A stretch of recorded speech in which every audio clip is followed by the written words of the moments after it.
Les 1er et 2 octobre, Michel Barnier a prononcé son discours de politique générale devant les 2 assemblées, face aux députés à l'Assemblée nationale d'abord, puis le lendemain au Sénat, ainsi que la Constitution l'impose.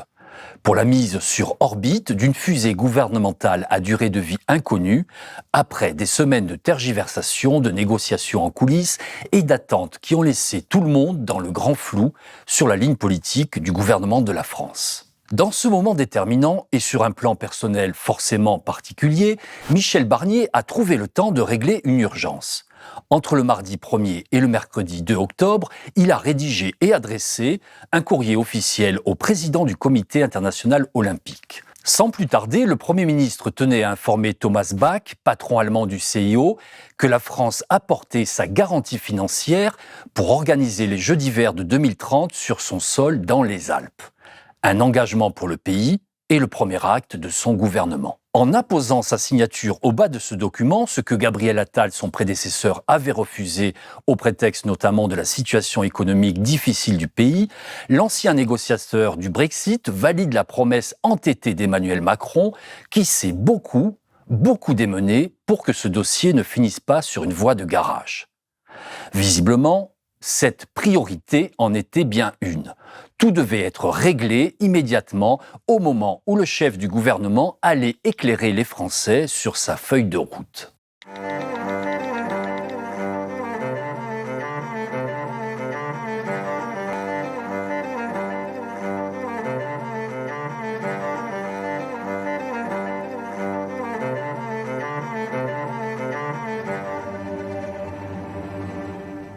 Cette histoire de la désignation de la France pour les Jeux d'hiver de 2030 éclaire de façon symptomatique la façon dont se prennent les décisions et le moment politique.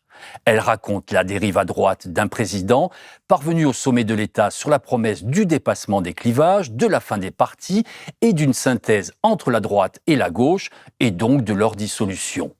Et surtout, elle témoigne des diagonales et des manœuvres insensées du locataire de l'Élysée pour se trouver des alliés et continuer à peser sur les affaires et les décisions en dépit des choix des électeurs qui lui ont exprimé sans ambivalence et coup sur coup qu'ils ne voulaient plus ni de sa politique, ni de ses méthodes et, in fine, plus de lui non plus. Depuis plusieurs mois, Blast a mené l'enquête autour de ce sujet. Les Jeux Olympiques, l'industrie du ski et les réseaux politiques agissant tout autour.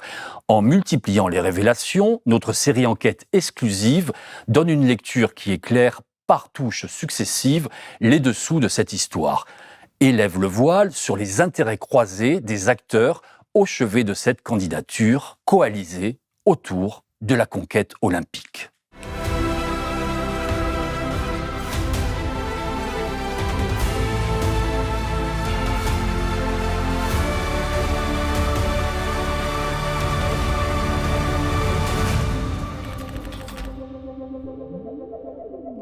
La France prolonge donc le rêve olympique, toujours et encore. C'est une sacrée évolution quand on y réfléchit et qu'on a un peu de mémoire historique et qu'on se souvient traditionnellement du peu de considération des élites de ce pays pour le sport, au moins jusqu'aux présidences Mitterrand et Chirac.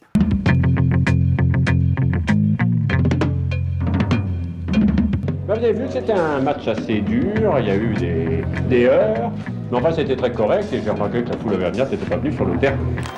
L'équipe de France et la Coupe de France, la Coupe du Monde, pardon. Numéro 7 est capitaine. Number 7, and captain, Didier.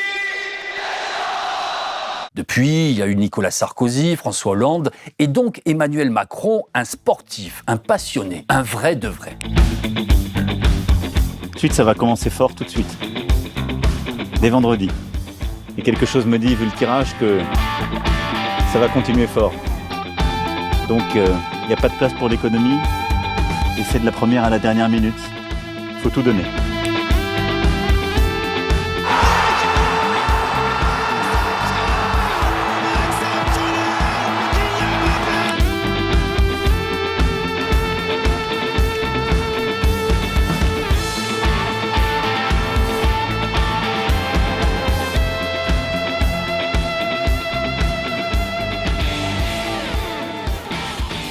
Après 2024 et Paris, cap sur les Alpes en 2030 donc. L'empressement du Premier ministre à valider définitivement le statut de pays hôte de la France, qui n'avait été désigné par le CIO que sous réserve de cette garantie financière de l'État au prix d'un intense forcing d'Emmanuel Macron, en dit long sur la confusion du pays. Dans cette histoire, en réalité, se dessinent les nouvelles alliances d'un président de la République aux abois, indispensable à sa survie politique, alors que la rupture consommée avec les Français aurait dû le mettre hors jeu définitivement, cantonné à la figuration et au symbole, loin de la gestion des affaires. Ce serait évidemment mal le connaître. Chez Macron, il est une constance. Il n'a de compte à rendre à personne, il procède d'une légitimité qui ne doit qu'à lui-même et récompense sa supériorité, quelles que soient les circonstances, ses actes et les déroutes électorales, comme s'il n'avait aucune leçon à tirer, aucun bilan et par conséquent aucun passif.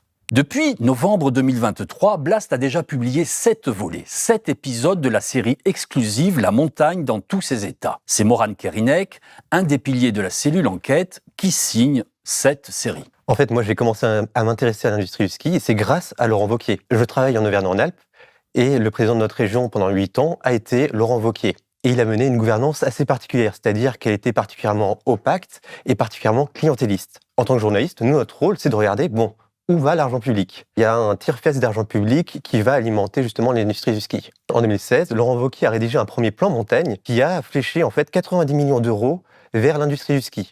Et forcément, en tant que journaliste, ça nous a interrogés, donc on a commencé à regarder où cet argent partait et qu'est-ce qu'il alimentait comme type d'infrastructure. Et on s'est retrouvé à avoir en fait des infrastructures de type des canons à neige, qui sont très voraces en eau et en énergie.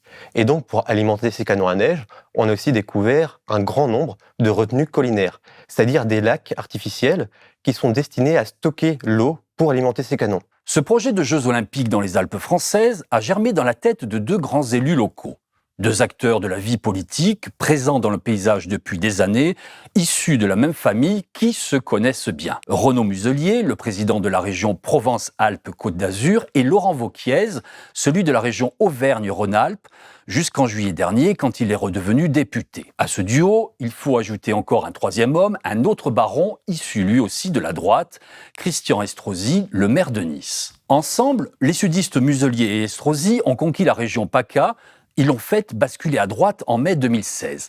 À l'époque, tous deux étaient en difficulté. Dans son fief de Nice, où il a débuté dans l'ombre de Jacques Médecin, Christian Estrosi s'inquiétait de la concurrence de plus en plus agressive de son ancien lieutenant Éric Ciotti, devenu son meilleur ennemi. À Marseille, Renaud Muselier était marginalisé dans son propre camp, quasiment sorti du jeu et des radars. Partir à la conquête de la région était pour les 2 partenaires l'occasion de se remettre en selle et asseoir leur autorité. Elle a été obtenue grâce au retrait pur et simple de la gauche au second tour. Un sacrifice pour faire barrage à l'extrême droite. Cette liste de gauche qui s'est fait harakiri était conduite par Christophe Castaner, à l'époque au PS, qui prendra 1 an plus tard La République En Marche pour devenir porte-parole puis ministre de l'Intérieur d'Emmanuel Macron.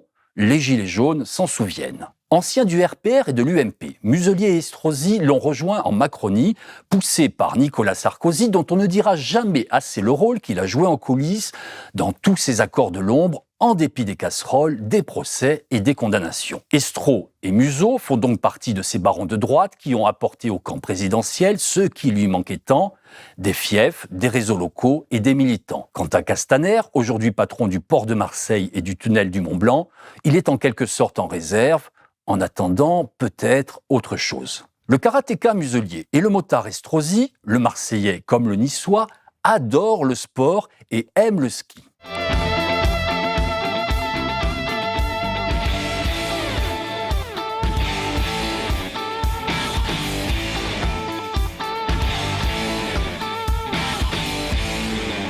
Dans leur ville, c'est une tradition. L'hiver venu, les membres de la bonne société locale rejoignent leur chalet des stations des Alpes.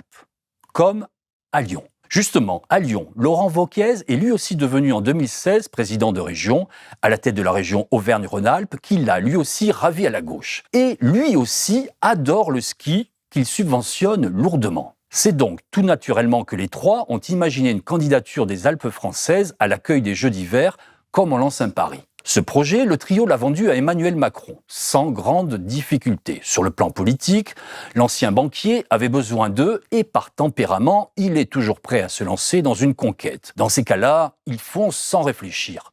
Allez sbrouf. Pourtant, au-delà de la gloriole à bon compte et de ses considérations politiciennes, derrière pareil dossier, il n'est pas seulement question de sport et savoir si on aime ou pas les athlètes, comme Emmanuel Macron qui, dans sa bulle olympique estivale, a pu exprimer son amour débordant des grands champions. Derrière une telle décision, ce sont des choix lourds et des engagements structurants.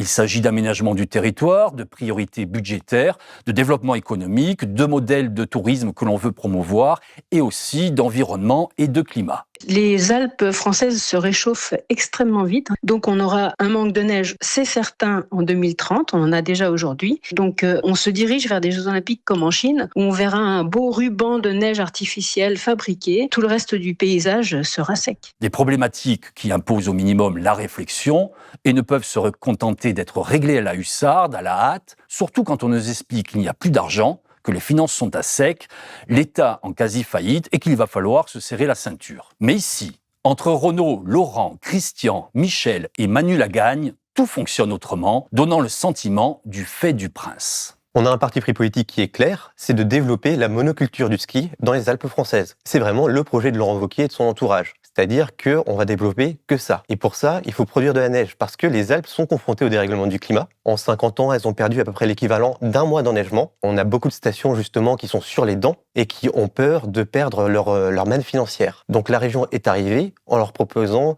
de l'argent public pour les soutenir financièrement, en leur assurant de l'or blanc le plus longtemps possible. Le problème, c'est que d'ici 20 à 30 ans, ce système risque de s'effondrer.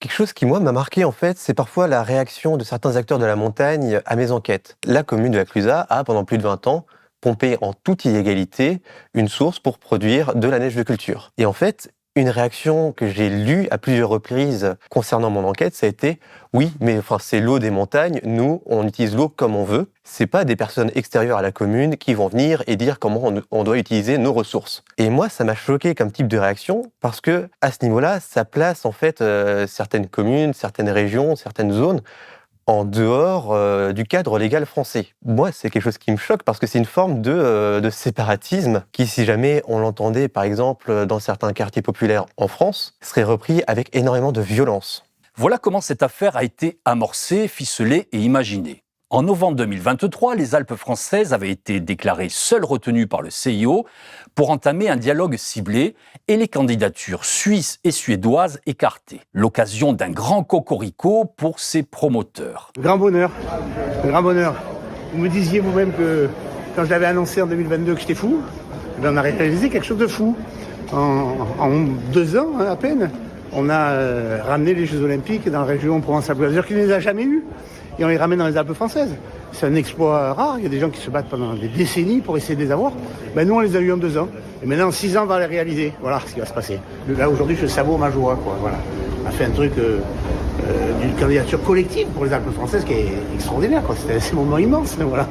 Donc, je suis très heureux. Et puis, ça donne du lustre à mes Alpes, hein, voilà. Nous, on a la neige, les chalets, les champions, les pratiquants de sport. On n'est pas toujours relégués en 2e division, quand même, hein. Donc tout ne sera pas toujours parfait, les ronchons et les grognons vont s'exprimer, mais on sera là à l'heure, pour les Jeux, pour le môme.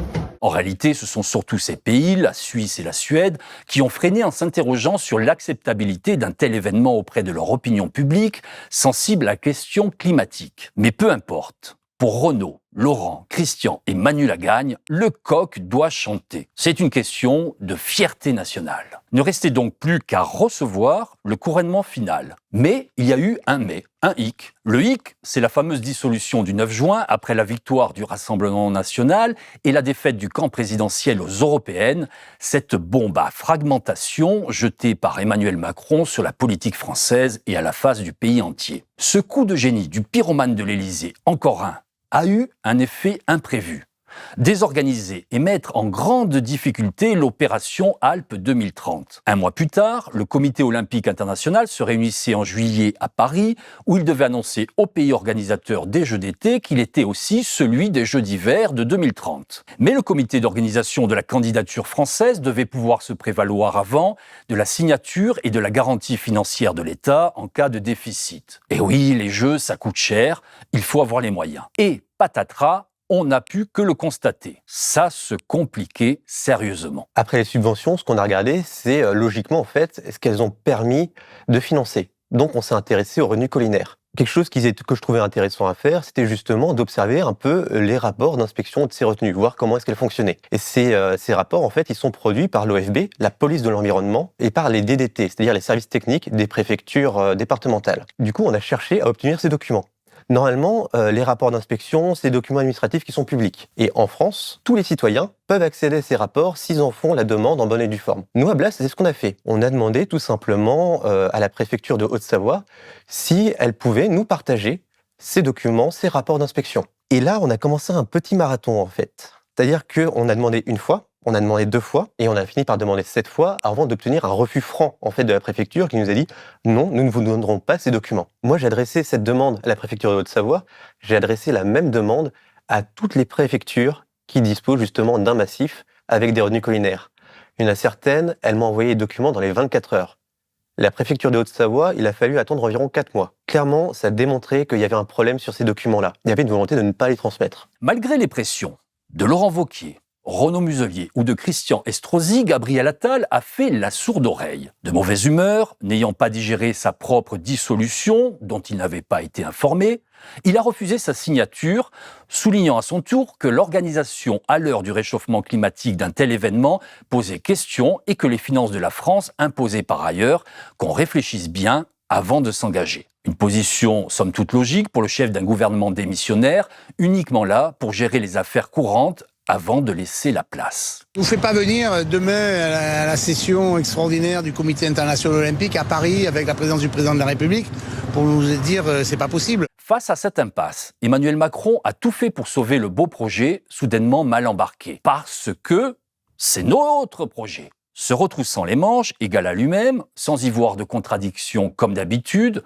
alors qu'il était seul responsable de la situation et qu'il jouait maintenant les pompiers pour tenter d'éteindre le sinistre qu'il avait lui-même allumé. Macron n'a pas lâché d'un pas la délégation de l'Olympisme mondial, notamment le président du CIO, pour tenter d'arracher la désignation des Alpes. À défaut, le chef de l'État a sauvé les meubles à force de lobbying et de promesses, dont on peut interroger rétrospectivement le sérieux et la validité, une désignation sous réserve de présenter ultérieurement, quand la situation politique française serait stabilisée, cette foutue garantie. Donc logiquement, en fait, nous, on a saisi ce qui s'appelle la CADA, la Commission d'accès aux documents administratifs, qui nous a rendu un avis favorable en disant si, il faut donner ces documents à Blast. C'est légitime de leur transmettre ces documents pour faire œuvre de transparence. Et finalement, du coup, la préfecture a été forcée de nous transmettre ces documents. Ce qu'il y avait dans ces documents, ce qu'on a pu dire et ce qu'on a pu du coup révéler sur Blast, il y a certaines de ces stations qui emploient des techniques frauduleuses justement pour produire de la neige de culture. C'est-à-dire qu'on va se retrouver avec des stations de ski qui vont prélever de l'eau des massifs alpins en dehors des périodes dans lesquelles ils ont l'autorisation de puiser de l'eau. C'est très grave pour la biodiversité parce que ça risque d'assécher des rivières à des périodes qui sont sensibles. Par exemple, à la fin de l'été, quand elles se retrouvent particulièrement affaiblies. On va se retrouver par exemple avec un tuyau qui est censé restituer de l'eau à une rivière et en fait, quelqu'un a enfoncé un manche à pelle dans le tuyau. C'est clairement un acte volontaire pour conserver encore plus d'eau. On a des registres qui sont censés noter combien d'eau a été pompée justement dans une rivière qui ne sont pas renseignés, qui sont laissés en blanc. Face à ces documents-là, en fait, les rapports devraient avoir pour suite logique, en fait, la mise en demeure de ces stations. Et ce qu'on s'est rendu compte, c'est que ce n'était pas systématiquement le cas. Et donc, en fait, il fallait d'abord publier nos révélations, publier les documents que nous avions pu obtenir par d'autres moyens que justement la bonne volonté de la préfecture, pour pouvoir la forcer à faire acte de transparence. Au final, il aura fallu une conjonction d'événements inattendus pour que tout rentre dans l'ordre. D'abord, le retour surprise d'un monument historique des Alpes, le revenant Michel Barnier, l'homme des Jeux d'Albertville au siècle dernier. Il paraît que la photo est en bonne place dans son bureau à Matignon. Vous souhaitez la bienvenue. Mais vous êtes chez vous, vous savez, vous n'êtes pas...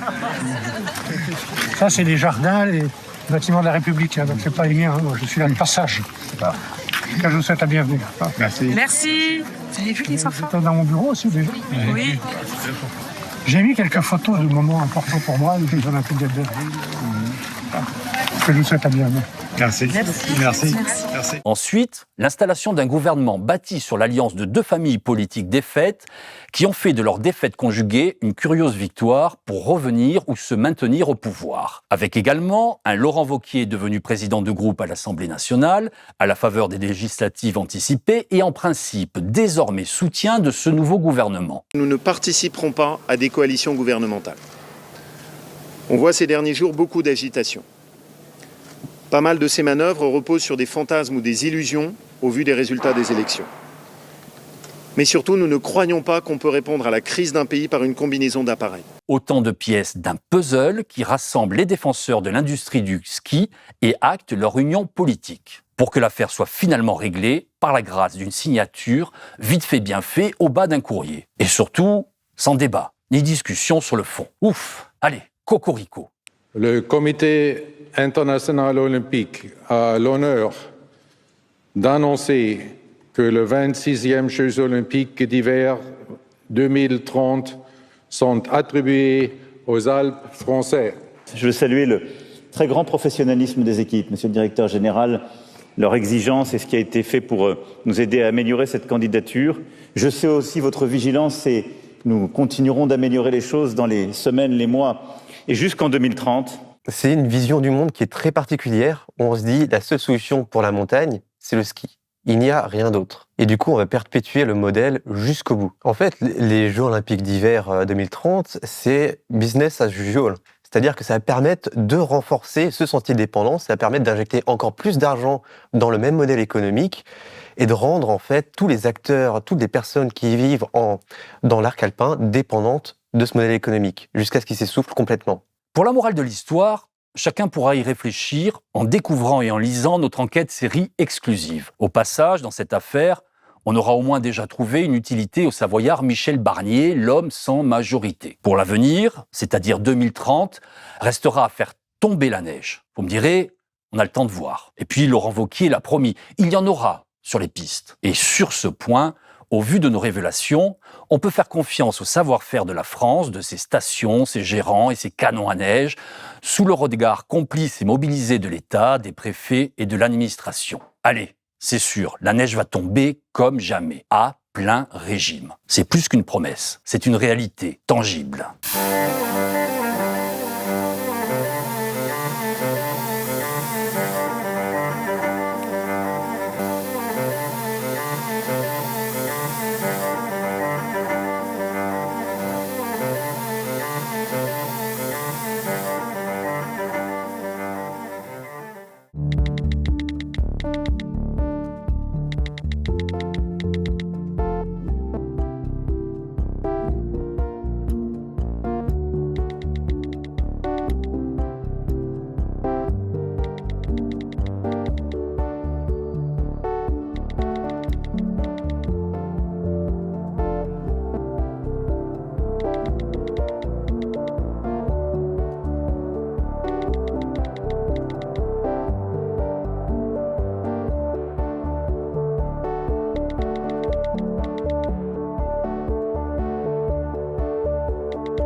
Voilà, je vous invite à aller sur notre site blast-info.fr et sur l'application, téléchargez-la si ce n'est pas encore fait, pour y découvrir cette grande enquête et cette série exclusive sur la montagne, l'industrie du ski, ses soutiens et ses secrets. En commençant par exemple par lire le nouveau volet que nous publions avec encore des révélations et de nouveaux documents. Une enquête dans laquelle Blast épingle une 3e station olympique. Et si vous le pouvez, si vous le voulez, prenez un abonnement ou faites un don pour nous soutenir et nous permettre de financer nos enquêtes. Merci.